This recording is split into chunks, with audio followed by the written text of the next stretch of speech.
Ladies and gentlemen, welcome to Loishoki Online TV.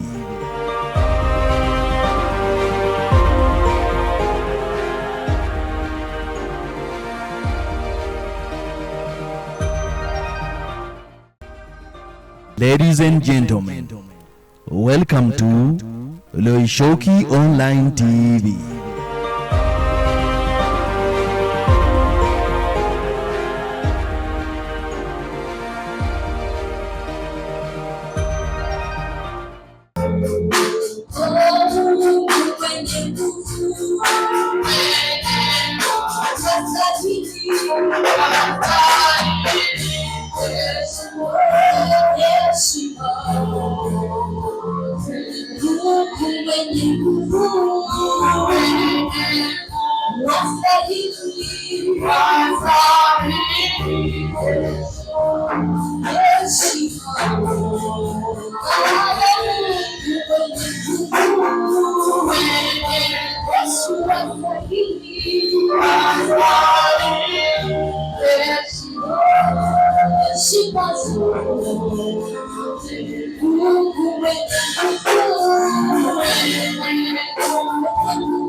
Mshukuru Mungu kwa kinywa chako, kila mtu amshukuru Mungu.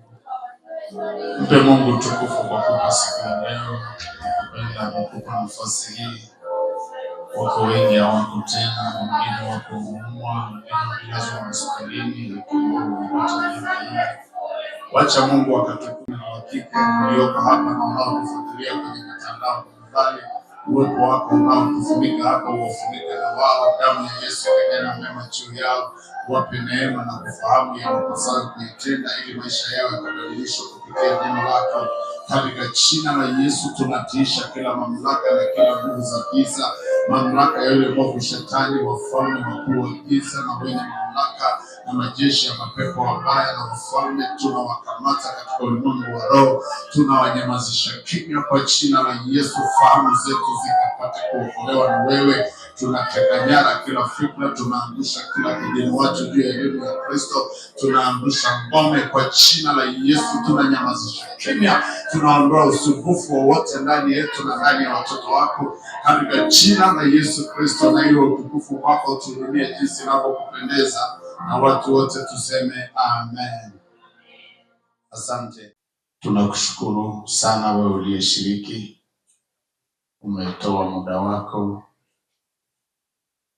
Ni kweli kuna miji mingi hata kwenye Biblia watu walikuwa wanahangaika kule na kule, na mimi naona ni jambo zuri kwa sababu ndio maisha tunayotafuta.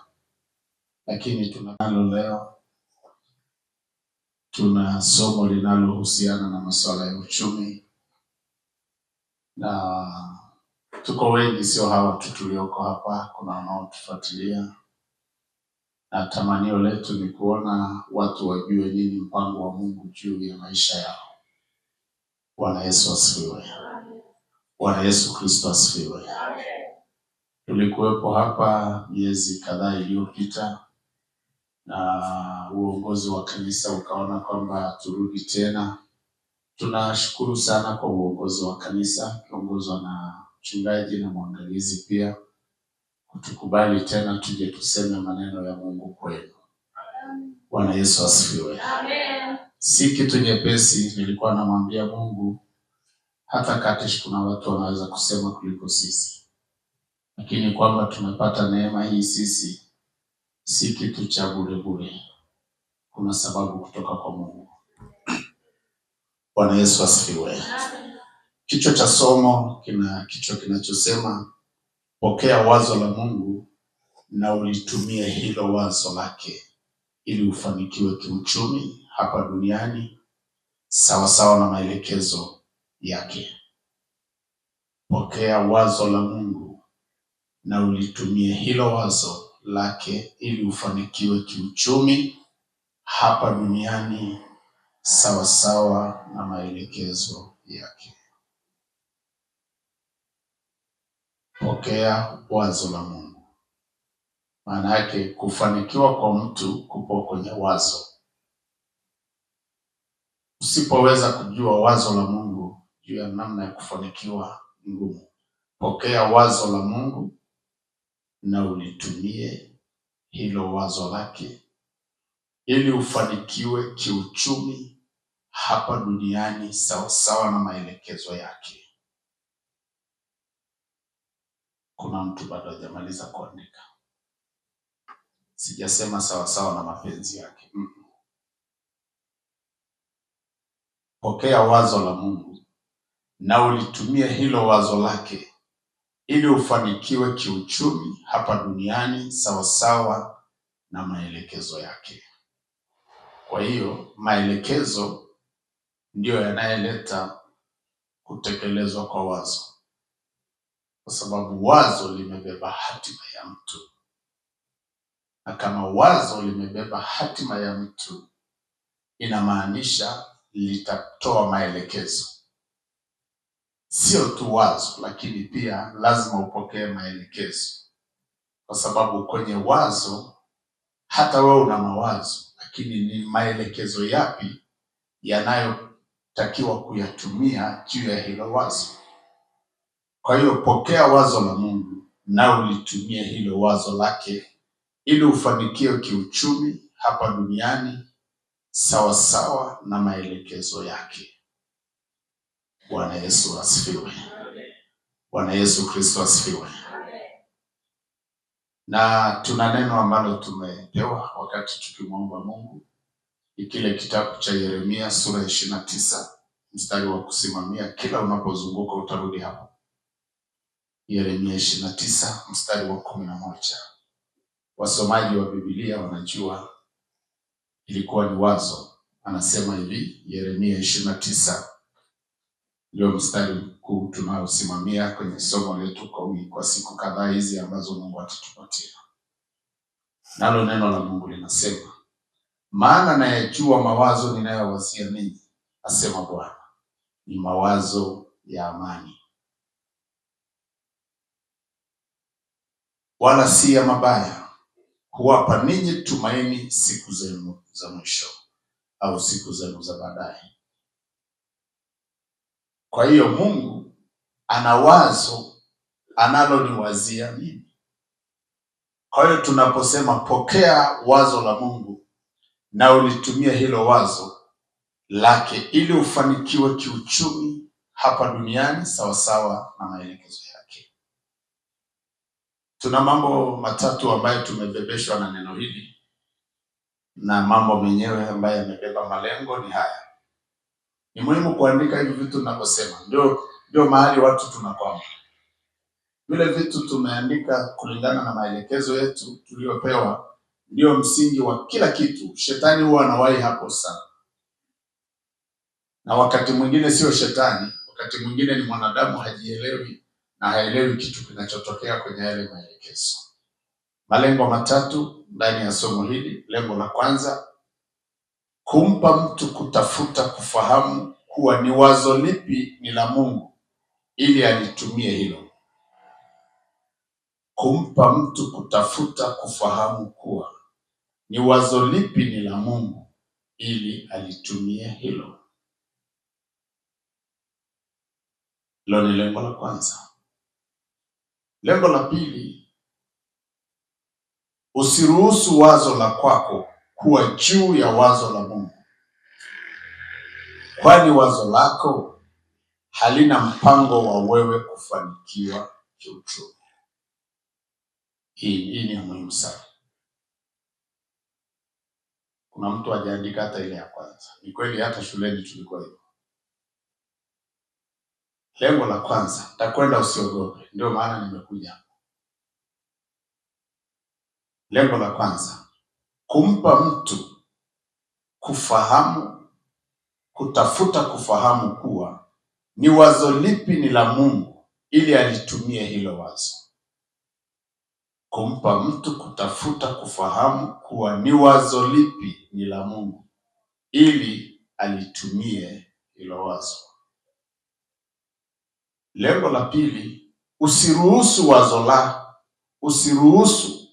wazo la kwako kuwa juu ya wazo la Mungu, kwani wazo lako halina mpango wa wewe kufanikiwa kiuchumi. Wazo lako halina kabisa. Kwa hiyo wakati wewe unasema mimi nataka kufanikiwa, uko chini kuliko Mungu. Kwa hiyo usiruhusu ya kwako kuwa juu kuliko yeye. Usiruhusu wazo la kwako kuwa juu ya wazo la Mungu, kwani wazo lako halina mpango wa wewe kufanikiwa kiuchumi au kufaulu kiuchumi. Lengo la tatu, sitakuchosha. Wewe andika tu, alafu saa unakaa chini, umaliza kula jioni, unalala kwa mgongo, unaangalia haya malengo. Yatakugeuzia upande usiojua. Lengo la tatu, pambanua kati ya mawazo yako. Pambanua kati ya mawazo yanayoingia moyoni mwako, mawazo yako yanayoingia moyoni mwako, ili usifanye makosa yatakayoathiri kufanikiwa kwako. Pambanua kati ya mawazo yanayoingia moyoni mwako. Maana yake mawazo yako yanayoingia moyoni mwako, ili usifanye makosa yatakayoathiri kufanikiwa kwako. Yesu Kristo asifiwe. Pambanua. Pambanua kati ya mawazo yanayoingia moyoni mwako, ili usifanye makosa yatakayoathiri kufanikiwa kwako. Mungu wa mbinguni akubariki na akusaidie kuelewa. Sema amen. Jioni ya leo nataka tuangalie mambo matatu tu, kama Mungu akitusaidia. Jambo la kwanza ni hili. Fahamu kuwa uliumbwa ili ufanikiwe hapa duniani, ili utimize kusudi la Mungu aliyekuletea uzaliwe mahali ulipo. Fahamu kuwa uliumbwa ili ufanikiwe hapa duniani, ili utimize kusudi la Mungu aliyekuleta uzaliwe mahali ulipo. Kwa hiyo tunataka tuangalie mambo matatu hapa yatakayemsaidia mtu au yatakayenisaidia mimi, kwamba tunaposema uchumi, tunaposema mtu kufanikiwa, nini Mungu alichofikiri juu ya kumleta mtu duniani? Amen. Amen. Fahamu kuwa uliumbwa ili ufanikiwe. Kwa hiyo kumbe tu mimi nimeumbwa ili nifanikiwe, hata kama sijafanikiwa, lakini nimeumbwa ili nifanikiwe. Kama nimeumbwa mimi nifanikiwe, kwa hiyo kama sijafanikiwa, sasa ndio mahali tunajifunza kwamba kwa nini basi sijafanikiwa. Ni sawa na Biblia imeruhusu mambo mengi sana, sema tu watu wengi hawapendi sana kufuatilia kwenye maandiko. uliumbwa, fahamu kuwa uliumbwa ili ufanikiwe hapa duniani, ili utimize kusudi la Mungu aliyekuleta uzaliwe mahali ulipo. Kitabu cha Mwanzo ile sura ya kwanza mstari wa 26 mpaka 28. Kumbuka kwenye ile Yeremia hatutaacha kupitia pale. Nasema maana ninayajua mawazo ninayowazia ninyi. Usisahau, kumbe ana wazo zuri kwa ajili ya mafanikio yangu. Sema amen. Haleluya. Kwa hiyo kama Mungu ana mawazo mazuri ya kufanikiwa kwangu, kwa nini sifanikii? Hii ndio maswali ya kujibiwa na somo hili. Mwanzo sura ya kwanza mstari wa 26 mpaka ule mstari wa 28. Neno la Mungu mpaka 29, 26 mpaka 29. Neno la Mungu linasema, Mungu akasema, na tumfanye mtu kwa mfano wetu, kwa sura yetu, wakatawale samaki wa baharini na ndege wa angani na wanyama wa nchi yote pia, na kila chenye kutambaa kitambaacho juu ya nchi. Mungu akaumba mtu kwa mfano wake, kwa mfano wa Mungu alimuumba mwanamume na mwanamke aliwaumba. Mungu akawabarikia, Mungu akawaambia, zaeni mkaongezeke, mkaijaze nchi na kuitiisha, mkatawale samaki wa baharini na ndege wa angani na kila kiumbe chenye uhai kiendacho juu ya nchi. Mstari wa 29. Mungu akasema, natazama, nimewapa kila mche utoao mbegu ulio juu ya uso wa nchi yote pia, na kila mti ambao matunda yake yana mbegu, vitakuwa ndivyo chakula chenu. Sema amen. Nataka tu tuangalie huu msingi wa mambo mawili matatu hapa. Vitu vyote vilishatanguliwa kuwekwa na Mungu, alafu baadaye ndio mwanadamu anaumbwa. Kwa hiyo kumbe anaposema na yajua mawazo ninayowazia, kwa sababu ameshatengeneza mazingira ya kufanikiwa. Haleluya. Kumbe kufanikiwa kulitangulizwa kabla ya mwanadamu kuumbwa. Na kama kufanikiwa kulitangulizwa kabla ya mwanadamu kuumbwa, Injili ya Yohana sura ya 10 mstari wa 10, kuna kikwazo kinachomchelewesha mwanadamu kufanikiwa. Anasema Mungu akasema. Kwenye ile sura niliyoisoma hapa, unaona kabisa akisema Mungu akasema tumuumbe mwanadamu ili wakatawale. Neno kutawala maana yake vipo vya kutawaliwa. Kwamba hujapata, ndio tunataka tuangalie Injili ya Yohana sura ya 10 mstari wa 10. Anasema mwivi haji ila aibe na kuchinja na kuharibu. Mimi nalikuja ili wawe na uzima, kisha wawe nao tele.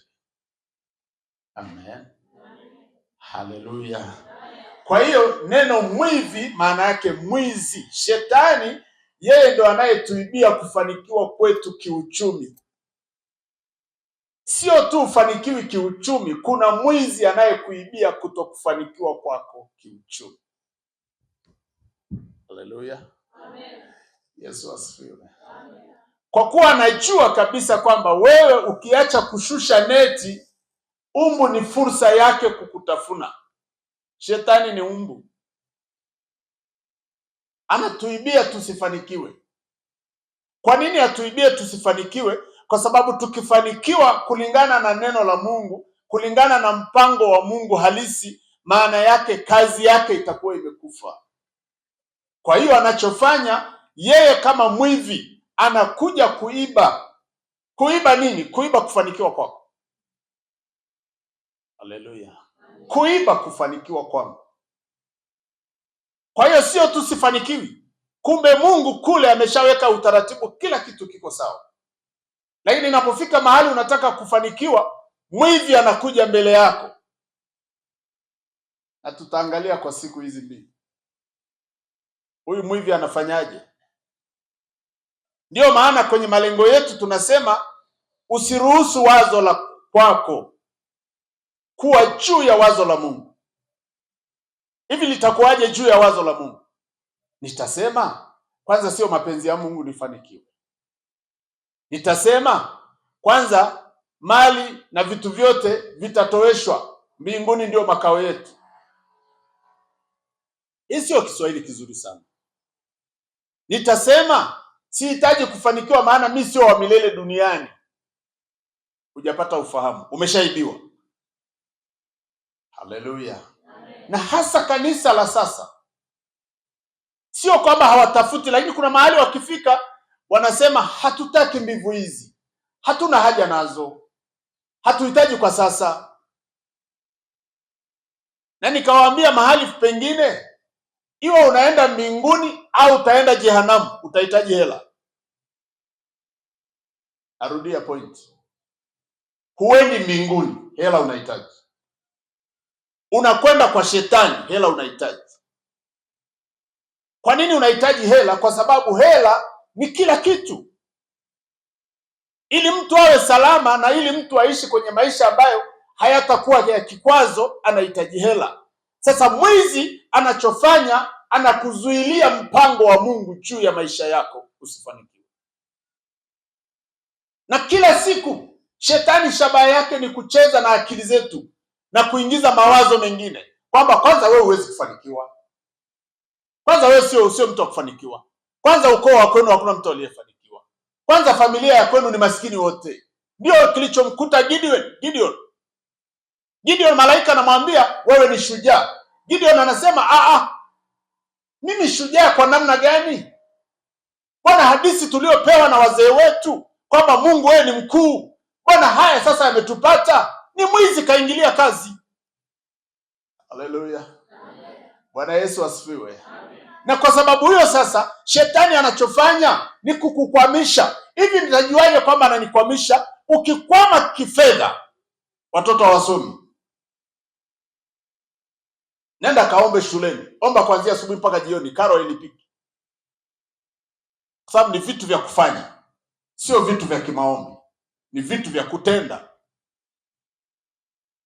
Haleluya. Bwana Yesu Kristo asifiwe. Wakorinto wa pili. Cheki alicholeta Yesu. Wewe angalia haya maandiko kidogo, tunaweka msingi, kuna kitu Mungu atatupatia tu. Sema amen. Wakorinto wa pili sura ya 8.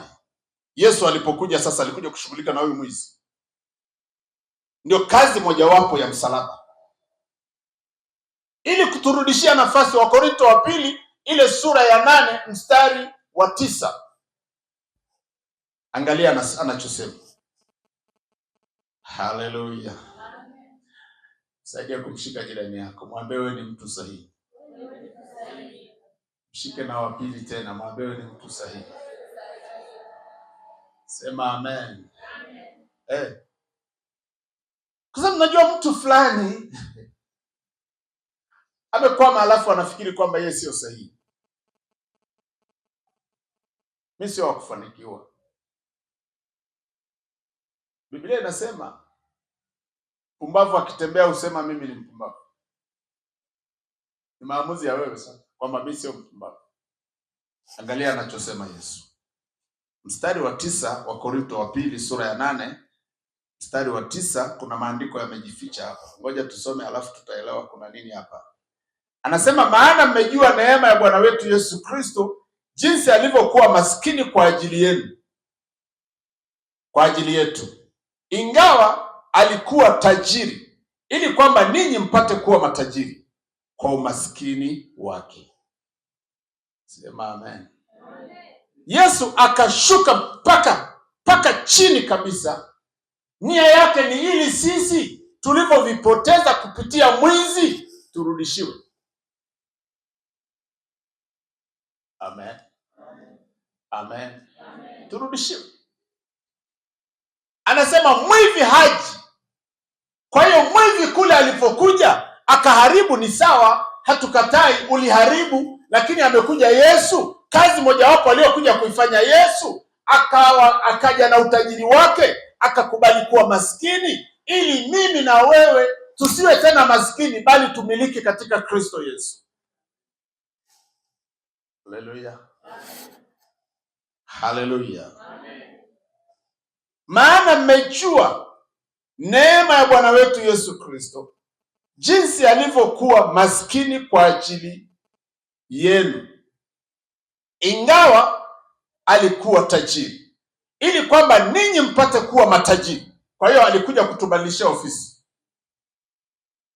Haleluya.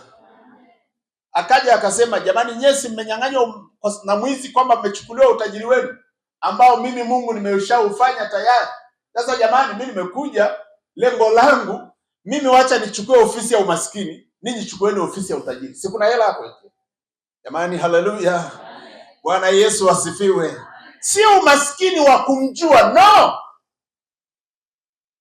Kuna mtu akisoma ili andiko anashindwa uelewa. Anasema sasa huu umaskini si ule wa kumjua yeye. Kwani Yesu yeye alitaka kumjua nani?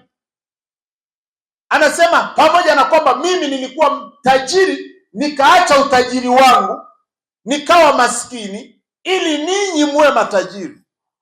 Kwa hiyo ili uwe tajiri, Yesu alileta uhalali wa sisi kuwa matajiri. Una haki ya kuwa tajiri.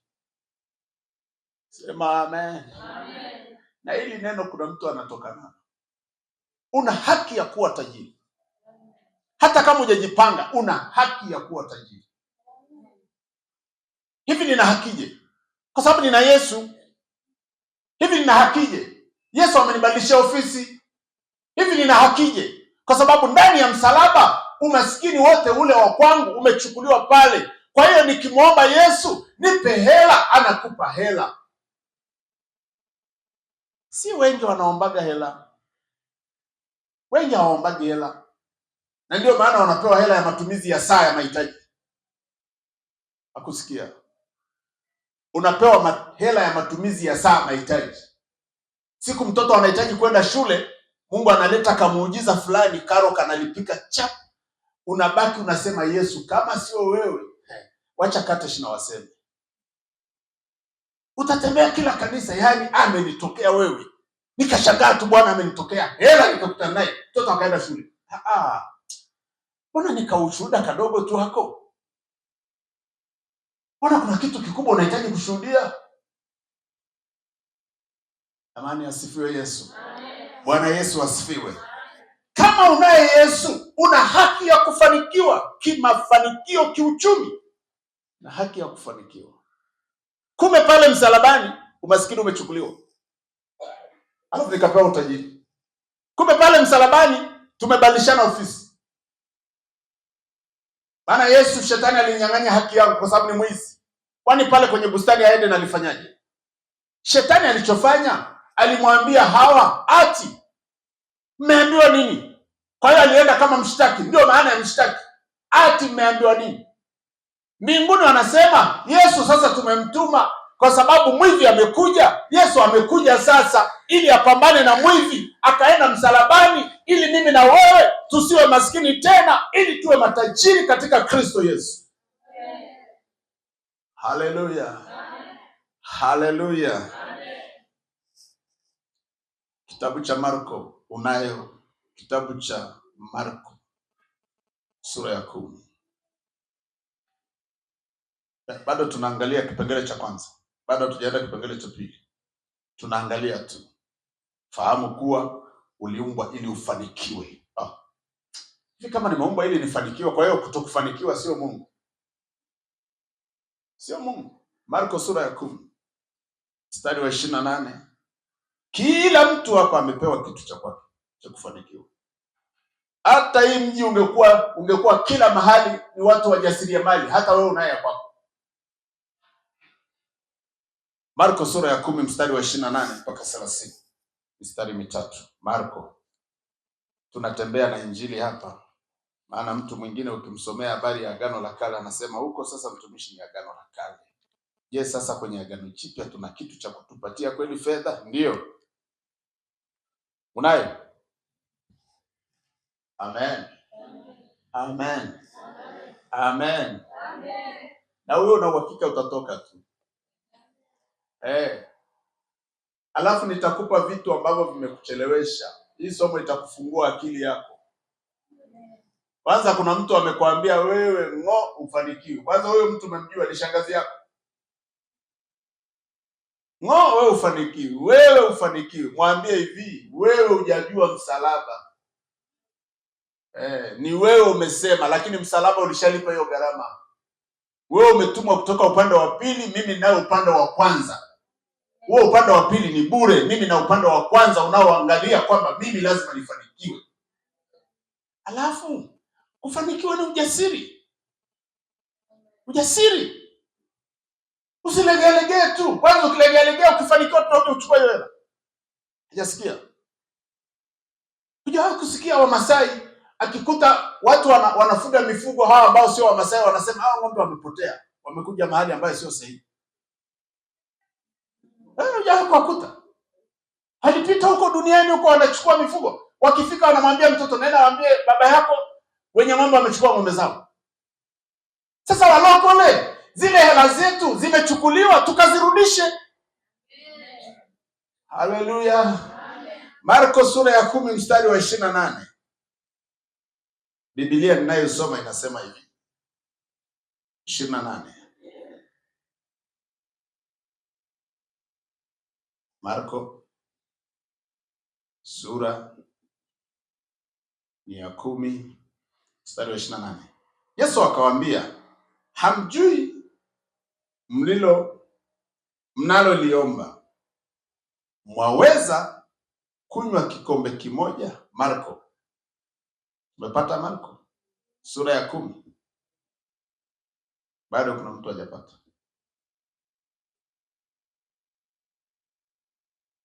Umesoma 29. 28. Akawaambia, mwataka niwafanyie nini? Si ndio hapo? 26 hiyo. Yesu akawaambia, hamjui mnaloliomba. Mwaweza kunywea kikombe nikinyweacho mimi, au kubatizwa ubatizo ni ubatizwao mimi? 29. Wakamwambia, twaweza. Yesu akawaambia, kikombe ninyweacho mimi mtakinywea, na ubatizo ni ubatizwao mimi mtabatizwa. Lakini habari ya kuketi, twende kwenye Injili ya Mathayo. Rudi kwenye Injili ya Mathayo 19:27. Mathayo 19:27. Mathayo 19:27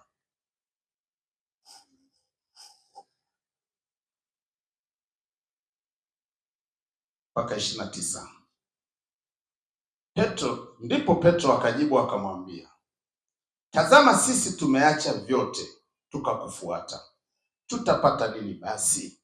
Yesu akamwambia, amen nawaambia ya kwamba ninyi mlionifuata mimi, katika ulimwengu mpya atakapoketi Mwana wa Adamu katika kiti cha utukufu wake, ninyi nanyi mtaketi katika viti 12 mkiwahukumu kabila 12 za Israeli. Na kila mtu aliyeacha nyumba au ndugu au wa kiume au wa kike au baba na mama au watoto au mashamba kwa ajili ya jina langu atapokea mara 100 na kuurithi uzima wa milele. Sema amen.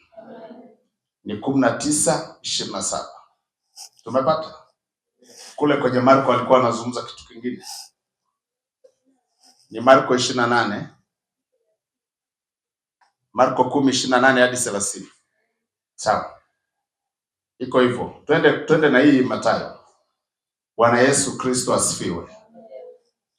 Haya ni maswali ya Wakristo wa kwanza, wa kanisa la kwanza. Kipato, ikafika wakati mwingine kile kipato kinataka kuuliza swali kwamba sawa, nimeacha sasa kwa sababu nimekuwa mvuvi wa wanadamu, ninapata nini kwako? Yesu anamwambia sio tu unapata hapa unapata mara 100, lakini siku mimi nikiketi mbinguni, wewe pia utakuwa sehemu ya utumishi wangu kule mbinguni. Jamani, haleluya. Kumbe sio tu tutafanikiwa hapa, lakini pia mbinguni tutapewa na kazi ya kuwahukumu watu. Hii ndio Mungu anachotaka. Na kama ndicho Mungu anachotaka, nini tunacholenga kwenye somo hili? Wewe kama mtu wa Mungu, fahamu kwamba una haki zako za kufanikiwa kimungu maishani mwako. Fahamu. Haijalishi kwamba umekaa mahali gani, haijalishi umecheleweshwa kiasi gani, haijalishi watu wanakusemaje na mazingira yanayokuzunguka yanakaaje, lakini ni lazima ujue kwamba kuna haki ya kufanikiwa kwa mtu. Sema amen. Waraka wa 3 wa mzee Yohana tumalize, alafu tuende na jambo la pili. Hainaga sura 2, hata wa pili na sura 1 tu. Jamani, amen. Waraka wa mzee Yohana, angalia ule mstari wa 3, ule mstari wa 2 tu. Anasema, mpenzi, naomba ufanikiwe katika mambo yote na kuwa na afya yako kama vile roho yako ifanikiwa. Sasa ile mafanikio kwenye Biblia ya tafsiri ya neno, tafsiri nyingi zinazungumza kwamba walikataliwa na kanisa ambalo walikusudiwa kupokelewa. Alafu huyu Gayo alikuwa mzee wa kanisa, tunamuita shemasi. Akasema, okay, mimi nawaona ninyi ni watumishi wa Mungu, twendeni niwatunze kwangu. Fikiri mimi ninavyofikiri. Kama Gayo anaombewa afanikiwe, waraka ni huu moja uliandikwa kwa ajili ya mtu kufanikiwa. Jamani, haleluya. Yaani mtu aandikwe ili afanikiwe, anapewa na waraka utakaowekwa kwenye aina ya Biblia, iwekwe kwenye kurasa za Biblia. Kwa hiyo kumbe nina haki ya kufanikiwa. Jamani, amen. Nina haki ya kufanikiwa. Haleluya. Jambo la pili. Kila kutokufanikiwa kwa mtu, mhusika wa kutokufanikiwa ni wewe mwenyewe, wala sio Mungu. Kila kutokufanikiwa kwa mtu, mhusika wa kutokufanikiwa ni wewe mwenyewe, wala sio Mungu. Wakati huo vitu, alafu ukifika Jumamosi nitakupa nafasi ya kuuliza swali hili. Kila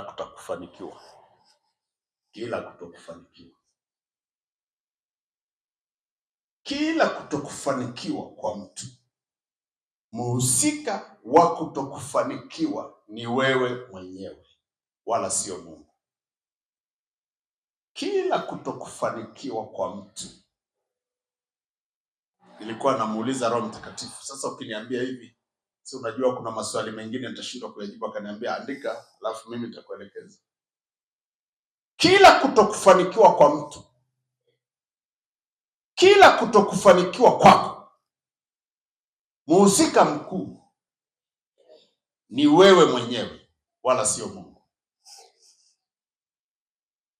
Tutaangalia maandiko. Kile kitabu cha Mithali sura ya 21 mstari wa 17. Kila kutokufanikiwa kwa mtu.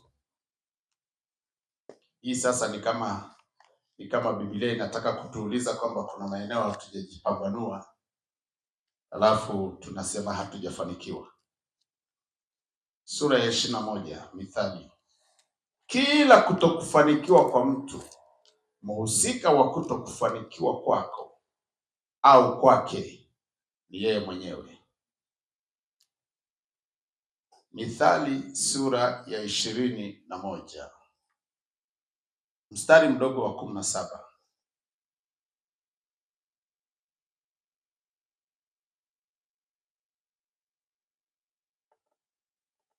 Amen.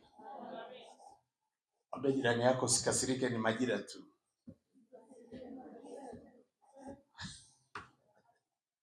Majira tu. Majira tu. Anasema hivi, mstari wa 17, nisikilize mtu wa Mungu, itakupa leo kufikiria, ukitoka hapa unaenda unakaa chini. Wangapi waliwahi kufanya biashara wakafilisika? Na mikono haipo juu. Umeona mkono mmoja tu. Kumbe watu wote ni matajiri hapa. Kwa hiyo mimi naongea na watu ambao sio sahihi.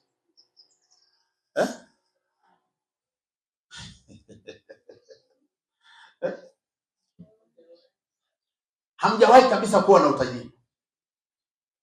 Hamjawahi kufanya biashara. Hamjawahi kulima mkapoteza. Kwani si biashara hiyo?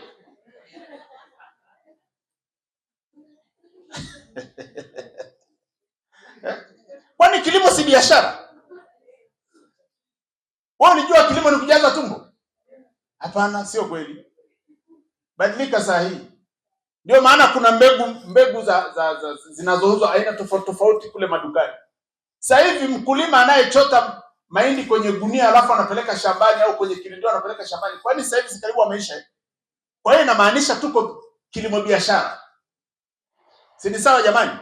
Kama tuko kilimo biashara, maana yake wewe pia unafanya uchumi huko. Ndio maana ukifanya biashara utatoa fungu la 10, ukilima shambani utatoa fungu la 10, ukifuga wakizaliwa mifugo wako utatoa fungu la 10, ukienda kuuza ng'ombe au punda ukimaliza kupokea hela utatoa fungu la 10. Si ni sawa sawa jamani? Ni uchumi. Kwa hiyo kama uliwahi kulima ukapoteza, inapaswa pia na wewe uwepo kwenye watu waliofanya biashara wakafilisika.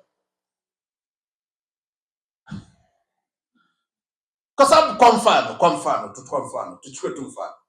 Umekuja kwangu ukaniambia naomba nipe 200,000 naenda kulima, nanunua na mbegu, nanunua na nalipa na trekta, alafu nitarudisha hela yako. Kama haijaota, hela yangu na nilipa unilipi?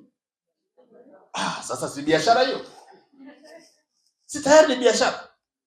Kwa hiyo inamaanisha kila unachokifanya Mungu anataka iwe business, iwe biashara. Kwa sababu ukifanya kwa mfumo wa biashara, hutakuwa pia mvujaji wa hizo biashara. Hutapika chakula ukaacha kikaharibika kwa sababu eti umelima shambani kwako. Fanana na mtu yule ambaye ananunua unga wa kilo. Hujanielewa? Utanielewa baadaye. Mtu anayenunua unga wa kilo, hutakuta ugali umebaki nyumbani kwake. Ni kweli sio kweli? Wewe unayechota kwenye mfuko unatupa safi. Kabisa, ameongea vyema. Unatupa unanawia mikono. Ushindwe na upotelee kabisa kule kwa maskini. Kwa inamaanisha ujielewi. Yesu mwenyewe akafanya muujiza, watu wakala zaidi ya 10,000. Alafu akasema okoteni, isisalie hata kipande kimoja, yote okoteni.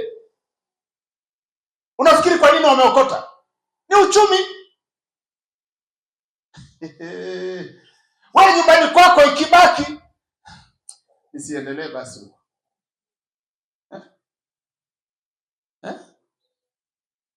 Ikishapoa tu, sio ugali tena. Tupelekee sisi tulivyokuwa tunaanza maisha. Ikibaki kesho tunaanza nayo hiyo hiyo. Yaani ndio cha kwanza cha kuanzia siku. Wewe ikibaki tupa jalalani, na kukutana na mbwa anabeba ugali mkubwa kama sufuria. Ishia kutupa ukiwa Katesh. Wewe nenda kwenye miji mikubwa, ukitupa tu ugali wanakufuata jioni. Wewe unaye ya kutupa tupe. Bwana Yesu asifiwe. Mstari wa 17, sijaondoka kwenye pointi. Kila kutokufanikiwa kwa mtu, mhusika wa kutokufanikiwa ni wewe mwenyewe, wala sio Mungu. Amen, amen, amen. Mshike jirani yako, mwambie ulivyo ndivyo ulivyo.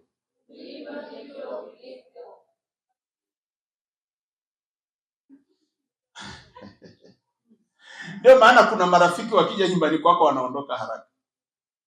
Sio kwamba hawataki kukaa, sio kwamba wana haraka, hapa fanani na wao. Hakusikia tena. Hujawahi kwenda kwenye nyumba za watu walioendelea? Pale kwenye kochi kuna vitu, kuna karanga kidogo pia hapa, kuna pipi hapa, Sasa wewe unamkaribisha mtu akikaa nyumbani kwako, anafukuza inzi tu. Anakaa muda mrefu? Eti atakaa muda mrefu? Si anaondoka. Ndivyo ulivyo, ndivyo ulivyo. Kwa hiyo hawezi kuchelewa hapo, kwa sababu mazingira hayo hayamruhusu yeye kukaa hapo, yako nje ya uwezo wake. Jamani, amen. Mithali sura ya 21 mstari wa 17. Biblia najua mmeshasoma wengi, lakini nataka uone kwa upana kidogo. Anasema mtu apendaye anasa atakuwa maskini. Anasa maana yake ugali wa kutupwa ni anasa. Mwambie jirani yako, ugali wa kutupwa ni anasa. Na kwenda hotelini unakula unaacha nusu, anasa. Unakwenda unanunua chapati unakata nusu unaacha nusu, anasa. Hawako hapa. Hawako. Hawako. Unakunywa soda unaacha nusu, anasa. Hela na wewe mbali. Kila siku ukiona hela sema kimbieni tena mbele. Mimi msinisogelee. Bwana Yesu asifiwe. Nisaidie kumwambia jirani yako, mtumishi anasema Bwana Yesu asifiwe.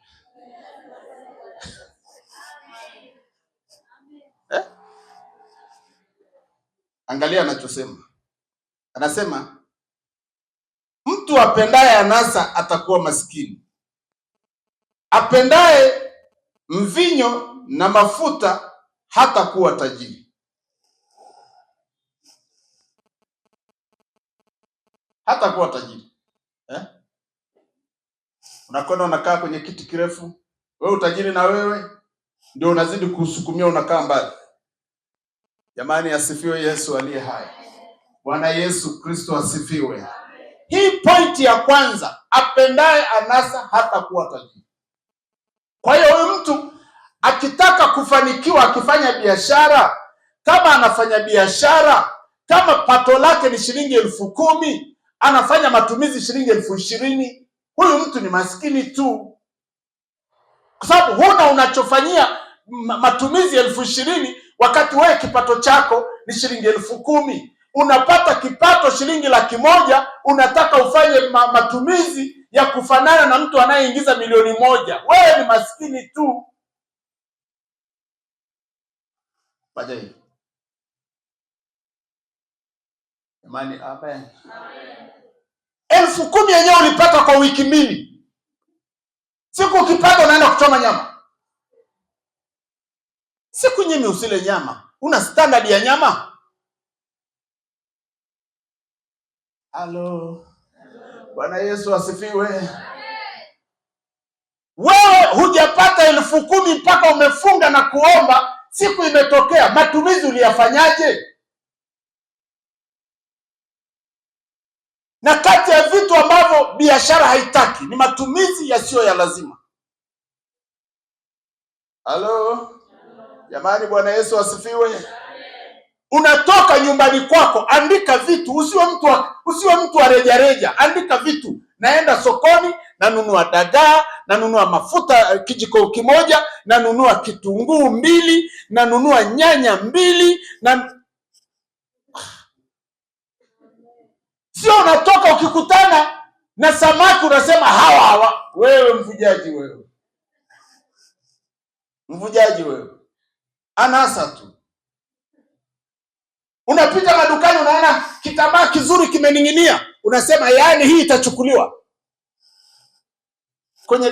Kwenye karatasi yako iko? Kwenye kile karatasi kitambaa umeandika? Haleluya. Kwa hiyo huyu mtu nani kamlazimisha kuwa maskini? Yeye mwenyewe. Anaenda mtaani, anajifunza kwa watu walivyovaa. Una hela kama wao? Bwana Yesu asifiwe.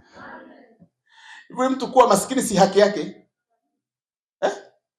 Yaani wewe unataka ufanane na mtu ambaye ana kipato kikubwa. Nenda na standard ya kwako. Biblia inasema msinie kupita jinsi mwezavyo kuamini. Kwa kadri ya imani yako tenda. Nenda kwa utaratibu. Mipango ni ya muhimu. Weka mipango kabla ya matumizi. Sasa nimemuuzi mtu mmoja. Maana yeye siku akipata 10,000 hapo. Mimi siongelei laki. Mimi naanzia na 10 kwa sababu kwanza noti kubwa ndani ya nchi yetu ya Tanzania ni 10,000. Wewe anzia na 10,000. Kuna mtu akipata 10,000 hata mshukuru Mungu wiki mbili anamshukuru Mungu. Mungu kama sio wewe, Ebenezeri wewe. Ni sawa. Hata ipangia mipango mpaka ikatosha. Wewe ukipata hiyo 10,000 unasema leo na leo. Lazima kieleweke. Na kwenda kujitreat, unanunua mahereni marefu.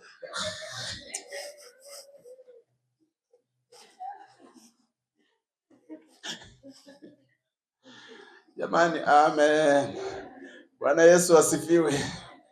Sasa sikio itapoza njaa. Umemaliza mtaji wako kwenye sikio. Nani amesababisha umaskini huu? Wewe mwenyewe. Haleluya. Sura ya 10 mstari wa 4. Mithali. Sura ya 10 mstari wa 4. Usikasirike lakini. Taka sindano isivunjike, usikasirike. Tulia tu kidogo. Mungu atakufungua tu. Mtu mwingine anakemea kwa jina la Yesu roho ya umaskini. Jipambanue wewe kabla hujakemea shetani. Shetani saa nyingine amekaa kule mbali anamwambia Mungu angalia. Sasa huyu mtu akipita mtaani kila kitu ni ya kwake. Sasa mimi nahusika kweli? Mimi nahusika kweli? Kila kitu ni ya kwako. Kila kitu. Ukienda mnadani hapo utafikiri unataka kubeba mnada wote. Sasa usiuhamishe nyumbani kwako. Una hela. Sura ya 10 mstari wa 4. Sawa. Amen. Atendaye mambo kwa mkono mlegevu huwa maskini, bali mkono wake aliye na bidii utajirisha. Sasa pima unaamkaga saa ngapi? Kwa mfano Mungu anakupa sasa hivi wazo la kwake, anakwambia weka mgahawa. Tunafika mahali hapo. Kwenye malengo yetu tumesema usitumie wazo lako likawa juu ya wazo la Mungu. Si kweli jamani? Jamani, Bwana Yesu asifiwe.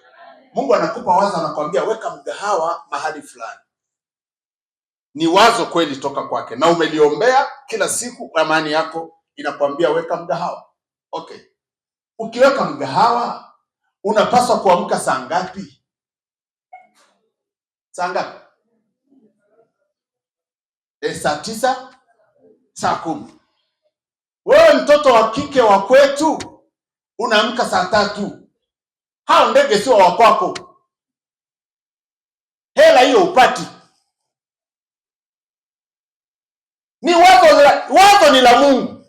Ila mtumiaji wa hilo wazo hayuko makini. Amen. Sema amen. Sema amen.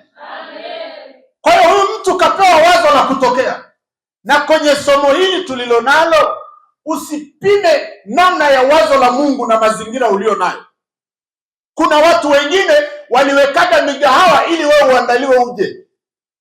Usiangalie wenye migahawa. Wazo la Mungu likija unamwambia Mungu, migahawa kwenye huu mtaa ziko 10. Mungu, mimi naweka wapi? Wazo la Mungu la kwako ni tofauti na mawazo ya kwao. Wazo la Mungu kwako ni la kukufanikisha. Lazima ufanikiwe. Katikati ya wao kuwa 10 ndio fursa yao kupata wateja wengi. Haleluya. Bwana Yesu asifiwe. Sasa mtu mwingine akipata wazo anataka akafanyia kule Dumbeta. Wanywaji wa chai Dumbeta wapo? Kule kuna wanywaji wa uji. Unapeleka biashara Dumbeta wakati Mungu amekupa wazo. Akikupa wazo mwambie naweka wapi? Akikwambia katikati ya wenye migahawa mingi, weka pale. Ongeza bidii. Wao wanaamka saa 3, wao wanaamka saa 8. Badilisha mchana kwa usiku. Sema amen. Nimesema amen. Ukibadilisha maana yake wao wanaamka, wewe ndio unafanya usafi. Ndio umeshamaliza kuwahudumia watu wako, ndio unaenda kupumzika sasa. Tunaenda sawa sawa. Bidii. Ongeza bidii juu ya hicho ambacho Mungu anakuelekeza kukifanya. Ongeza bidii, mtu wa Mungu. Amka, kimbia na bidii. Kuja kanisani sio makosa, njoo kanisani, lakini siku ya ibada, ndio maana Mungu mbinguni akasema siku ya Sabato ni ya kwangu, ili siku ya Sabato umheshimu. Weka kila kitu pembeni, kaa na yeye mpaka siku jioni imefika, pata ufahamu wa kwake, tembea na huo ufahamu wiki nzima. Jamani, haleluya! Nimesema haleluya. Unajua, natamani kama ningefundisha nchi, sio mtu, kwa sababu najua kuna shida kubwa sana. Mungu anakupa wazo, fanya kitu fulani. Akikwambia weka duka la nguo, usiseme kuna maduka 1000. Alilokupa yeye lina warranty kutoka kwake, sio kwa wanadamu. Yeye ndio atakayeleta wateja kwenye wazo la kwake. Anao wateja wa kwako, tena kwenye wazo la kwake anamiliki pia na hilo wazo, na analisimamia hilo wazo. Jamani, haleluya. Amen. Nimesema haleluya. Amen. Sikukielewa. Ulali. Wewe unachopambana nacho, omba kwa Mungu akupe wazo sahihi. Akishakupa wazo sahihi, tembea na wazo sahihi. Sijui amekwambia tengeneza sijui sehemu ya kuwasuka watu nywele, tengeneza sehemu ya kutengeneza vitu fulani, usiulize juu ya mazingira. Mazingira yasikusumbue. Wewe ongeza bidii. Sema amen. Amen. Bwana Yesu Kristo asifiwe. Amen. Mithali sura ya 28 mstari wa 19. Muhusika ni wewe bana. Nimeongea na mtu asikasirike, lakini balisha kulala. Ngoja leo nikupe siri. Mambo mawili. Usingizi ni umaskini wa kukutosha. Alafu la pili, usipende sana kuitwa mkuu, mzee haina hela. Amekasirika. Mama shikamoo, bibi shikamoo. Hivi utashika mpaka lini na hela hawakupi? Akusikia? 28:19. Shikamoo mwambie marahaba, lakini hela mnipe. Siniambie tu shikamoo, mwambie na hela mnipe. Si shikamoo, nipeni na hela. Ili mkiondoka nitambue mmenipa shikamoo kwa stahili ya kufanikiwa kwa mtu. Kwa sababu mtu akishaambiwa bibi shikamoo, amki sasa. Ataamka mpaka kesho. Babu shikamoo, anasema hivi hamjui mimi ni babu? Wewe mtu naye tangazaga nafasi yako, wewe ni uhofu kabisa. Hamjui mimi ni babu? Hivi kwa babu, kila mtu anaweza akawa babu, lakini tofauti ya babu aliye bora na tofauti ya babu asiye bora.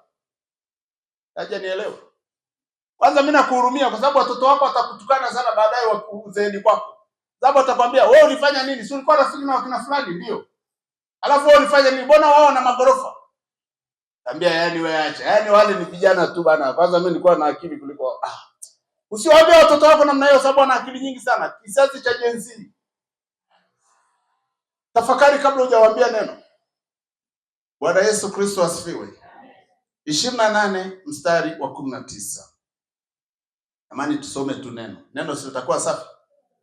Anasema mwenye nafsi ya kutamani, mstari wa 19. 28:19. Anasema hivi, alimaye shamba lake atakuwa na chakula tele, bali afanyaye mambo ya upuuzi atapata umaskini wa kumtosha. Hivi kumbe kuna umaskini alafu wa kumtosha mtu. Sasa huo wa kumtosha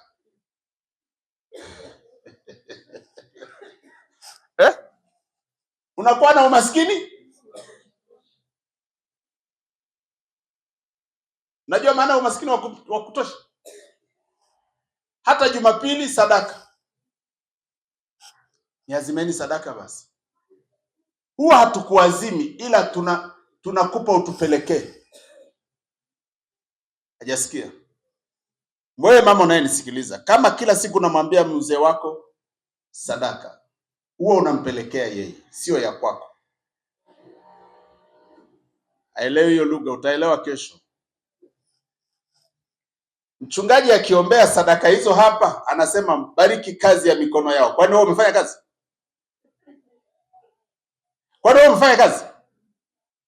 Ila aliyefanya kazi ndio kakupa. Ile baraka inakuchenga wewe, inakuacha hapa, inakwambia wewe ni posta. Mwenye barua yuko.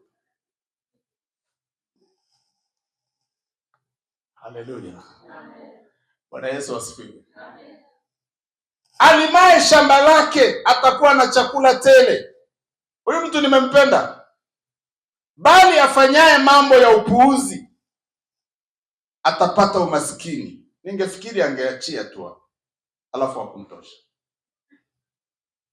Fikiri kama uko mtaani, unamtuma mtoto kwa mama Habiba, niombee unga pale. Mama Habiba ni mzuri sana, anakupa leo. Kesho unamtuma kwa mama Pendo, emchukulie unga kidogo, mwambie unga kidogo ya kumalizia. Mpaka watoto wameshakujua, unajua. Unga kidogo wa kumalizia, maana unga wangu umepungua. Mama Pendo anakupa. Kesho unaenda kwa mama nani tena, wewe unajua. Wewe malizia. Mama Eliza, hamna shida. Hata mama Tumaini. Sasa hiyo bakuli yako ikitembea ikamaliza hao mama wote, si unakuja unaanza tena kwa mama Adija? Yeye ameleta ya kwake lini kwako? Bwana Yesu asifiwe. Saidia kumshika jirani yako, waambie umaskini wa kutosha huo.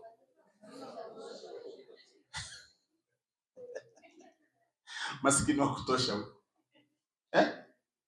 Kwa hiyo kila siku ni unga umepelea, kila siku unga umepelea. Hivi hata makosa yako hayatagundulika siku moja? Siku yakigundulika unafanya nini mama? Unafanya nini mpendwa? Kila siku wewe mke wako akiugua unakuja kwangu, naomba hela kidogo ya kupeleka mama kwenye kliniki. Kliniki atakayezaliwa mtoto ataitwa kwa jina langu? Si ataitwa kwa jina lako? Fanya kazi. Amekasirika. Sio ninyi wale walioko kwenye mtandao. Fanya kazi. Sasa ukiomba ya kwenda kliniki akijifungua,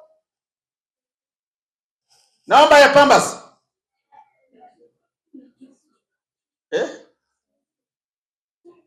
Ya nini? Mimi siendi kwenye supu haraka. Maana mtoto akishazaliwa atakojua. Si ni sawa? Mimi natafuta haya mambo madogo, sababu kwenye supu, unajua kwenye supu kuna kabila moja Tanzania, hujawahi kujua. Mimi nimeshajua makabila mengi Tanzania. Hii nchi ina makabila mengi. Sio 122 tena. Wala sio 128. Hii ina makabila mengi. Kuna makabila mwanamke akijifungua hatafutiwi supu, anakokewa moto. Anakokewa moto. Anapashwa mpaka kieleweke, ndio supu. Kwa hiyo tusema supu, kuna wenzako watakwambia sisi hatuna haja ya supu, hatuombi supu. Jamani, haleluya. Bwana Yesu Kristo asifiwe. Sasa lazima hao watu kuna mahali pamepunguka. Jamani, amen. Nimesema amen.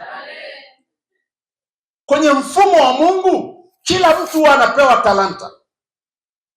Kila mtu huwa anapewa talanta. Talanta maana yake una kitu cha kwako cha kukusaidia leo na kukusaidia kesho.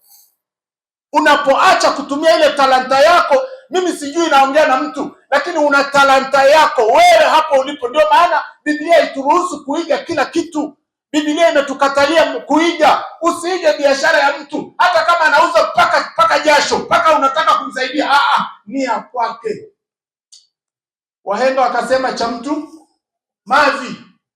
Tema pembeni kabisa, sema unapita. Cha kwako Mungu ndio anachotaka. Hiyo talanta aliyokupa unaitumiaje? Je, wazo la kuitumia hiyo talanta unalo la kufanikiwa au unalo la kufelisha? Nani hana talanta hapa? Hebu mtu mmoja anyoshe kidole asiye na talanta. Hayupo, unajua. Jamani, Bwana Yesu asifiwe. Bwana Yesu Kristo asifiwe. Ngoja tumalizie na Injili ya Mathayo, alafu tutakwenda kuomba. Dakika zangu zinatosha sahihi. Bwana Yesu asifiwe. Mshike jirani yako, mwambie muhusika ni wewe. Kabisa, mpenda usingizi kuliko kufanya kazi.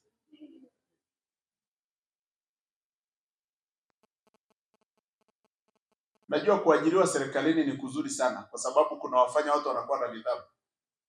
Hebu jaribu kuajiriwa uwe tu hata sekretari pale tu wa kupanga mabahasha ya kwa mkuu wa wilaya. Hivi mwangalizi ukipangwa uwe sekretari wa pale, hivi unaamka saa ngapi unajua? Kabla yeye hajaingia ofisini. Wakati makanisani wazao wa kanisa wanaingiaga nyuma ya watu. Choka kuliko uchovu. Yaani wazao wa kanisa wanaingia nyuma ya washirika. Utafikiri washirika ndio wazao wa kanisa. Ni ile tu kwamba washirika hawaongei, kwa sababu ilipasa ukiingia wakwambie wewe ni mzao wa kanisa hili, kaa kule nyuma ya geti, tukimaliza ibada tukuadhibu. Sababu hujajua nafasi yako.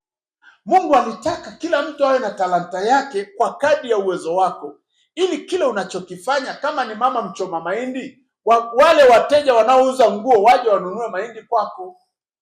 Kama ni mama mdobi, labda umepewa kazi unaweza kunyosha nguo za watu, basi wale wenye kazi zao ambazo hawana muda walete hizo nguo kwako uzinyoshe. Jamani, haleluya. Bwana Yesu Kristo asifiwe. Anasema kwa kadri ya uwezo wake. Injili zote zimeandika habari hii, ila injili hii ya Mathayo ilitaka kutuambia hawakupewa tu kwa sababu mgawaji alikuwa na hela ya kugawa. Mungu hana tu vitu vya kutupa, lakini anataka angalie tunachoweza kufanya. Narudia pointi. Mungu hatoi kila kitu kila mahali. Anatoa vitu kulingana na mahali husika na uwezo wa mtu husika. Kwa hiyo, kama unataka umiliki nyumba nzuri, Mungu atakuangalia uwezo wako kwa sasa. Unaweza kumiliki nyumba nzuri, atakupa nyumba nzuri. Kama uwezo wako kwa sasa ni wa kumiliki nyumba ya matope, anakupa nyumba ya matope. Usikemee. Pandisha kiwango chako. Pandisha kiwango chako cha kumkaribia Mungu, ili ifike mahali Mungu akuone umekuwa mwaminifu kwa shilingi 1000. Kwa kuwa ni mwaminifu kwenye shilingi 1000, ndani ya ile 1000 aangalie sasa mpango wa kwake juu ya wazo lake la kukupa shilingi 2000. Haleluya. Bwana Yesu asifiwe. Kwa hiyo kumbe, kama ni kwa kadri ya uwezo wake, kuna vitu watu wengi wanavyo, lakini ni kwa kadri ya uwezo wao. Kuna mtu anataka kitu alichonacho fulani, uwezo wako haujafika hicho kitu. Hivyo nafanyaje? Nitakachofanya, nitamuomba Yesu kama ambavyo mitume waliomba, Bwana tuongezee imani. Pepo hatujaweza kutoa. Kama pepo hatujaweza kutoa la huyu mtoto mwenye kifafa, wewe tuongezee imani. Maana hapa tatizo sio sisi, sio watumishi, lakini imani yetu ni ndogo. Haleluya. Hata kwenye kufanikiwa juu ya uchumi wako, imani yako inahusika sana kwa 100%. Amen. Bwana Yesu asifiwe. Mungu akijua kiwango chako cha imani ni cha kupewa 1,000,000, hata kuvusha haraka, kwa sababu Mungu ni baba yetu wa mbinguni. Asingetamani tuangamie, anatamani tuende katika uelekevu wa kwake. Ndio maana anasema kwenye ile Kumbukumbu la Torati, ile sura ya 10, ile Kumbukumbu la Torati, ile sura ya 8, kwanza ule mstari wa 11, anasema utakapokuwa umejenga nyumba na kula chakula na kuvaa nguo nzuri na kununua ng'ombe na kufanya kila unachofanya, usije ukamsahau Bwana Mungu wako. Jamani, haleluya. Kumbe tukipewa vingi tunatakiwa pia tutoe vingi. Mungu akikupa 1,000,000, kwako itatakiwa kiwango cha 1,000,000 pia kiwe kinawakilishwa kwa Mungu. Sasa Mungu anajua wewe sio mwaminifu kwa shilingi 500, hakupi 1000. Jamani, haleluya. Unajua injili ni ile ya kumtetea na Yesu. Jamani, amen. Maana kama tutasema tu unatakiwa kufanikiwa kiuchumi, tunakemea roho ya kutofanikiwa kwa uchumi. Huo ni imani ndogo sana. Tunakupa maelekezo, ili upate kuelewa mahali gani umekwama wewe. Pale ulipokwama, ulifanya nini ambacho kimemfanya Mungu akakunyima kukubariki tena? Ndio maana ni lazima pia mtu wa Mungu, ukishakuwa unaona umefanya kitu hujafanikiwa, usiende kwa ujasiri tu. Rudi kwa Mungu, mwambie nisamehe. Inawezekana uliwahi kunipa shilingi 500 nikatumia vibaya. Leo Mungu, ninakumbuka kwamba uliwahi kunipa. Jamani, haleluya. Bwana Yesu asifiwe. Aliwahi kukupa ng'ombe. Kwenye wale ng'ombe yeye hujamuinua, uliinua kazi yako. Rudi kwake, mwambie nisamehe. Niko tayari tu kutubu. Na unajua usitubu matubu ile toba ya mazoea. Bwana Yesu asifiwe. Yesu Kristo asifiwe. Kila mtu kwa uwezo wake. Kila mtu. Ukifuatilia utaona yule aliyepewa talanta moja alizika chini. Alizika chini. Kiangalia ule mstari wa 24 mpaka 29, aliyepewa talanta moja alizika chini. Alipozika chini, alafu yule bwana akarudi akasema, lete sasa hesabu ya vitu vyangu. Alafu yule mtu aliyezika kwake chini akasema, nilijua wewe ni mgumu. Ni mgumu Mungu aliyekupa uhai. Ni mgumu Mungu aliyekupa afya njema. Jamani, haleluya. Bwana Yesu asifiwe. Una afya njema, ni mtaji mkubwa kuliko hela. Afya tukua njema. Mtukuze Mungu. Mwambie Mungu, kwa kweli nilikuwa tuna afya njema. Kuna watu sasa hivi tunapohubiri hapa, wengine miguu imefungwa kule, nyingine imefungwa kule, wamefungwa maboti. Wewe mshukuru Yesu, mguu wako hujafungwa boti. Huyu ni Mungu anayetulinda. Kama anatulinda, lazima tumwambie Mungu, unatulinda. Kama unatulinda, hatuachi kukuinua wewe. Haleluya. Bwana Yesu asifiwe. Mungu anataka utukufu. Kama umekosea wewe, ni wewe umekosea, lakini yeye Mungu wetu hakosei. Mungu wetu ni mkweli. Mungu wetu ni mwaminifu. Na watu wengine siku amepata hela ndio hapo haonekani kanisani. Mungu anakupima tu, anakuangalia. Unajua Mungu ni baba mzuri sana. Siku biashara imenawiri, kanisani ndio uji. Kwenye fellowship ya namna hii, kwenye vipindi vya jioni vya semina namna hii, huonekani. Unakuwa busy for nothing. Busy isiyokuwa na kitu. Unafanya nini? Kwa nini usirudi kwenye Mungu? Ndio kiini cha kufanikiwa kwako. Mungu ndio bomba la maji ya nyumbani kwako. Mungu ndio bomba la afya yako. Mungu ndio bomba la kufanikiwa kwenye uchumi wako. Usimuache yeye. Haleluya. Nimesema haleluya. Kuna watu hapa akipata gari nzuri hasali kanisa hii. Kuna watu mimi nawajua, kama kwenu hawapo, kule kwetu hapo. Akipata gari anasali Arusha. Ulipata gari Arusha, ulipata gari Katesh. Sasa si umuombe Mungu wakati si bado ni yule yule. Wewe unapata tu mafanikio mahali, unamdharau hata yule mchungaji. Umepata mafanikio, yule mchungaji unamwona sasa sio wa kiroho. Unataka mchungaji wa namna gani aliyebeba tumbo nyuma na mbele? Ndio wa kiroho. Bwana Yesu asifiwe. Nimesema haleluya.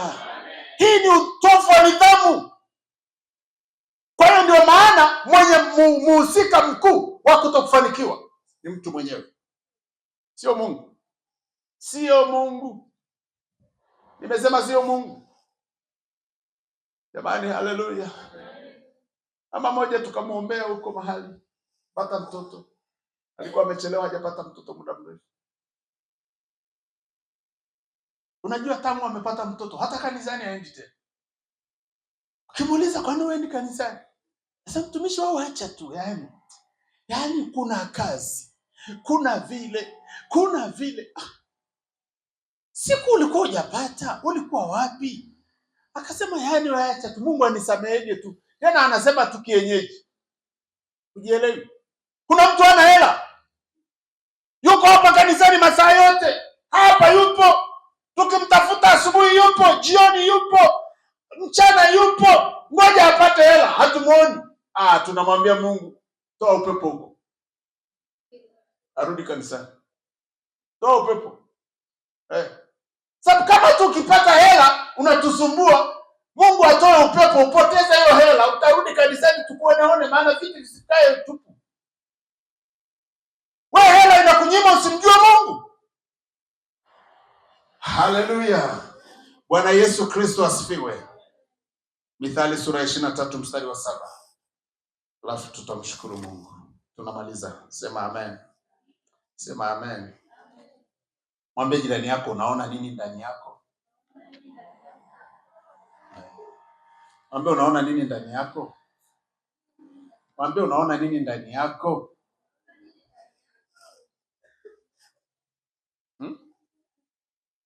Unajua kuna mwingine ukimwambia asema Bwana wa majeshi, uza nyanya unapata hela, anasema huyu mtumishi, nyanya upate hela, nyanya, wakati mitaa yote wamejaa wakina mama wanaobeba nyanya. Kwa hiyo anashindwa kabla hajaenda. Fikiri huyu mtu ni wa kufanikiwa kweli? Huyu mtu anataka kufanikiwa kweli? Kinywa cha mtumishi ni Mungu. Sema amen. Jamani, haleluya. Wewe, mtu mmoja akanipigia simu. Kaniambia, mtumishi, naumwa kichwa sana. Kaambia paka machozi. Kaambia sawa. Tafuta maji ya lita 1.5 nunua, niaombe unywe. Akakata simu. Siku ya pili akanipigia simu tena, akaniambia, mtumishi, naumwa sana. Nikamwambia, jana tuliongea nini? Uliambia nitafute maji ya lita 1.5. Sasa nilijua kwamba sasa mtumishi mbona ananipeleka vibaya. Mimi maji sinywagi mimi sinywi maji. Kaambia sina muujiza mwingine. Akasema leo sasa nimekupigia, nimebeba. Nikamwambia kwani jana una hela? Akasema jana nilizarau kwa kweli, maana sikuona kama kuna kitu hapo. Nikamwambia sasa leo nani amekwambia kuna kitu? Akasema sasa nimerudi kwako, labda utanipa ufunuo mwingine. Nikamwambia si jana nikwambia sina ufunuo mbili. Esau aliambiwaje? Baraka yote amechukua Yakobo, sina mbili. Kamwambia baba, huna hata nyingine? Nikamwambia yale maji unayo? Ndio. Nikamwambia shika tu. Nikamwambia Bwana Yesu asante, hayo maji nayabadilisha kuwa damu yako, akinywa apokee uzima. Amen. Akasema umemaliza maombi? Nikamwambia ndio nimemaliza. Unajua unaombaga poko unakemea ukuta kwa sababu imani ni ndogo. Akanywa yale maji kwa sababu sasa imebidi. Akanywa kupu sijui amemaliza, mimi sijui sababu siko karibu naye. Baada ya masaa mawili akanipigia simu. Nikamwambia mtumishi, nataka nikushangae. Nikamwambia usinishangae mimi. Akasema maji tu umeniambia ninywe. Saa hii nasikia amani, kichwa haiumwi tena. Nikamwambia sio mimi, ni yule niliyemtaja aliyenipa huo ufunuo. Wewe nimepata ufunuo, huo ufunuo wewe utumie. Sema amen. Bwana Yesu asifiwe. Kuna mtu akikupa ufunuo wewe mfasi. Sikiliza huko ndani. Huko ndani ndio kuliko na majibu. Mithali 23 mstari wa 7. Maana wanavyo nafsini mwake ndivyo walivyo. Hiyo atu. Maana wanavyo nafsini mwake ndivyo walivyo. Hivi mtu maana yake nini? Yuko kwenye mafungo yake siku 40. Sema siku 40. Sema siku 40. Mungu nisaidie. Sawa sawa? Na kweli Mungu anakusaidia. Kwa kanuni Mungu hakuletei hela. Analeta wazo. Tunaenda sawa sawa? Kama Mungu ni mleta wazo, je, wazo lake linapokuja kwako, nafsi yako huku ndani ilipokeaje? Narudia tena. Mungu anakupa wazo, nenda kwa fulani, ongea naye, ana kitu cha muujiza wako. Ukienda kwake, anachokuelekeza, ghafla anakuuliza, hivi mtumishi wa Mungu siku hizo unafanya nini? Alafu unamwambia, sina kitu ninachofanya. Alafu anakuambia, bwana, hapa kuna shida kubwa sana ya mayai. Kwa nini usifanye kazi ya mayai? Hakuna mayai hapa mjini. Nasema ndio wazo nilokuja kuchukua. La mayai tu.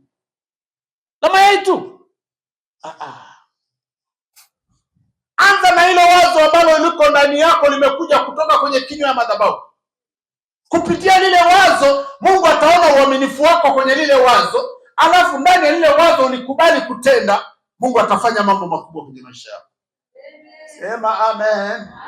Bwana Yesu asifiwe. Nilisikia mahali, sasa nimesikia. Kuna mtu analima kwenye gorofa ya mtu. Si mnaona hapa mnajenga, Mungu awabariki mnaotoa sadaka zenu. Hii jamani, kama kuna hela ipoteaje? Huyo mtu hajasikia. Kama kuna hela ipoteaje ni hii mnayoweka kwenye kazi ya Mungu. Hii haitapotea. Uliyenunulia suti itachakaa. Lakini hii nakwambia haipotei. Hata fumba na kufumbua Yesu aseme na kuchukua akupe mbao, unaikuta huko. Na hii wawekezaji wengi wa kuwekeza kwenye kazi ya Mungu hawajafundishwa bado. Kwa mtu akiambiwa toa sadaka kwa ajili ya kujenga kazi ya Mungu, anasema ndio napoteza. Na kuambia hii haipotei. Ile uliyoweka benki itapotea, uliyenunulia amana itapotea, lakini hii iko mikono salama. Pigie Yesu makofi na vigelegele. Iko mikono salama. Hii nondo na kutu haigusi. Haleluya. Bwana Yesu Kristo asifiwe. Nisikilize, narudi kwenye pointi yangu. Hicho unachoona ndani yako kinashindwa kukupa matokeo kwa sababu wewe unaona nafsini mwako unachokiona nje na anachokiona Mungu. Sema amen. Badilisha kufikiri kwako, utabadilika kutenda kwako. Badilisha kufikiri kwako, utabadilika kutenda kwako. Nini maana ya kutenda? Kama umezoea kusema hii haiwezekani, badilika kusema inawezekana. Nafanya na inakuwa. Nafanya na nafanikiwa. Nafanya na naendelea. Nafanya na nitakuwa mtu mkuu. Tembea na hilo neno usiku na mchana. Ambia nafsi yako, nyamaza ndani yangu, usinisumbue. Mimi ni wa kufanikiwa. Mimi sio mtu wa kawaida. Natembea lazima nifanikiwe. Haleluya. Simama tumshukuru Mungu. Natosha. Simama tumshukuru Mungu. Mama tu. Mungu anakupenda. Pointi ya 3 tutamaliza kesho Mungu atakapotupatia neema hii. Yeye ni Mungu wa neema. Simama tu tumshukuru Mungu. Inamisha kichwa chako. Tunaomba chongo tumtolee Mungu sadaka. Hatujaruhusiwa kwenda mbele za Mungu bila kutoa sadaka. Naomba chongo cha kutolea sadaka. Alafu ndio tufanye maombi. La kuhitaji kuombewa, sogea hapo mbele. Sogea tu, imani ni kuwa na hakika.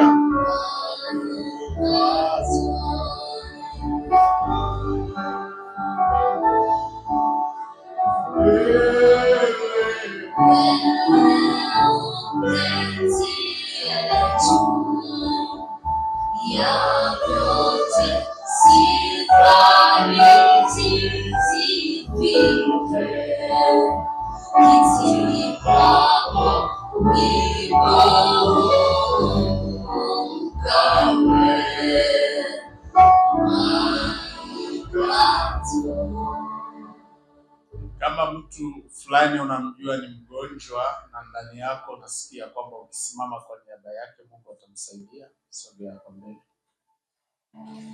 Kuna mtu ni mgonjwa, mimi simjui, wewe unamjua. Kipindi cha kina Paulo watu walipeleka mavazi kwa watumishi, wakayaombea, wakayapeleka kwa wagonjwa na wakapata afya.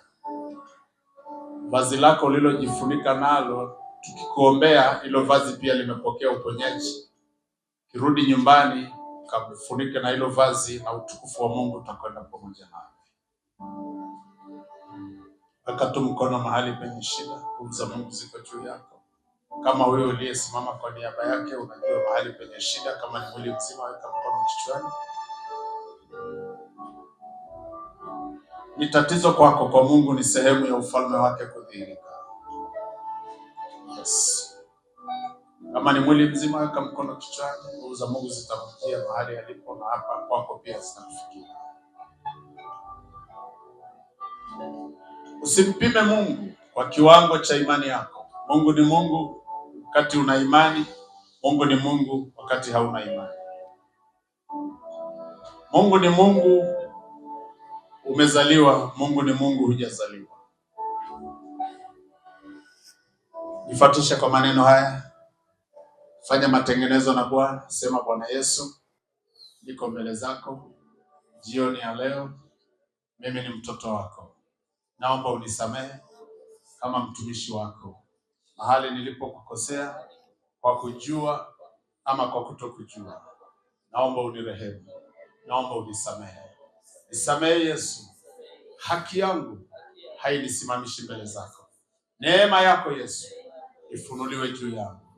Naomba damu yako iliyomwagika msalabani inifungue na kunitakasa kwa ajili ya huyo mtu ambaye nimesimama kwa niaba yake. Damu yako Yesu kaachilie uponyaji kwa jina la Yesu. Asante Bwana Yesu, kwa kupigwa kwako mimi nimepona. Isilowezekana kwangu, kwako linawezekana. Wewe unaweza yote. Futa machozi yangu, futa madhaifu yangu kwa jina la Yesu.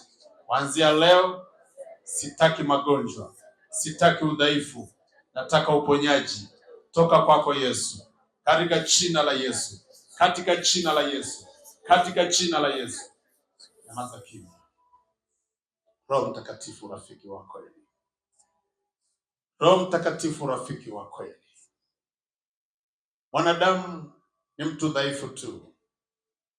Mungu, mwanadamu ni mtu dhaifu tu, lakini wewe ni mwenye haki. Mitazamo tulio nayo sio mitazamo ya kwako, hivyo turehemu. Tusamehe kama makuhani na watumishi wako. Neema yako iokoayo wanadamu pate kupita ndani ya watu hawa. Chunguza, kwa sababu hakuna utakalofichwa. Wewe ndiye mfinyanzi. Miili ya watu hao umefinyanga wewe. Miili ya watu hao umefinyanga wewe. Ni makosa yetu na umetusamehe, na tunaamini. Tunaamini Yesu, tunaamini. Walioko hapa na walioko nyumbani na walioko kwenye mitandao wakitufuatilia, agano la damu ya Yesu lipite ndani yao. Agano la damu ya Yesu lipite ndani yao. Kila udhaifu ndani yao kwa mamlaka ya jina la Yesu. Kila mapigo ya shetani yaliyofunga maisha yake, kila pando usilolipanda Yesu, kifungo chochote cha adui wa msalaba, madhabahu iliyotuma mashambulizi kwenye afya zao na kuachilia mapigo, kwa mamlaka ya jina la Yesu, kwa mamlaka ya jina la Yesu. Kila udhaifu kwenye mwili wa huyo mgonjwa, kwenye mwili wa mtoto wako aliyesimama hapa, ninatangaza uzima ndani yake. Ninakemea kila udhaifu ndani yake kwa jina la Yesu. Ewe roho ya udhaifu, ninakuamuru mwachie huyo mtoto wa Mungu. Achia macho yake, achia tumbo lake, achia mwili wake, achia damu yake iliyoathirika kwa jina la Yesu Kristo wa Nazareti aliye hai. Achia mifumo yake yote, achia mifumo ya afya yake kwa damu ya Yesu Kristo, tangu utosi wa kichwa chake hata wao miguu. Yesu uliye mfalme wa amani, ingiza ufalme wako wa amani ndani yake. Huyu ni mtoto wako Bwana, amekukimbilia Yesu asiaibike milele. Umemwalika Yesu, ndio maana amekuja kwako.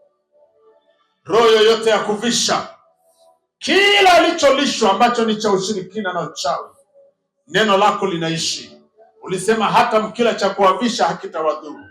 Kwa damu ya Yesu Kristo wa Nazareti aliye hai, kila cha kuvisha kilichoko ndani yake, kwa jina la Yesu na kwa damu ya Yesu, ninakemea nguvu za giza. Toka!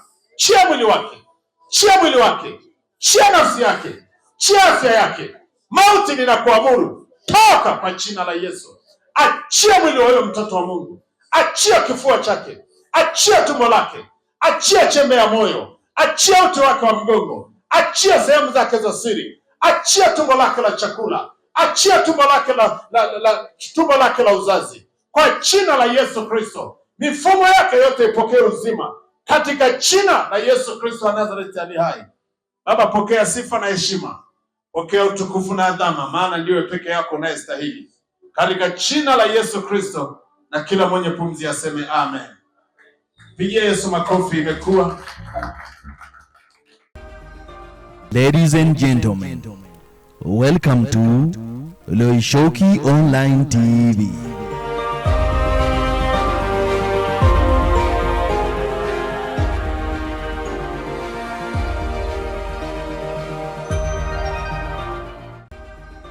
Ladies and gentlemen, welcome to Loishoki Online TV.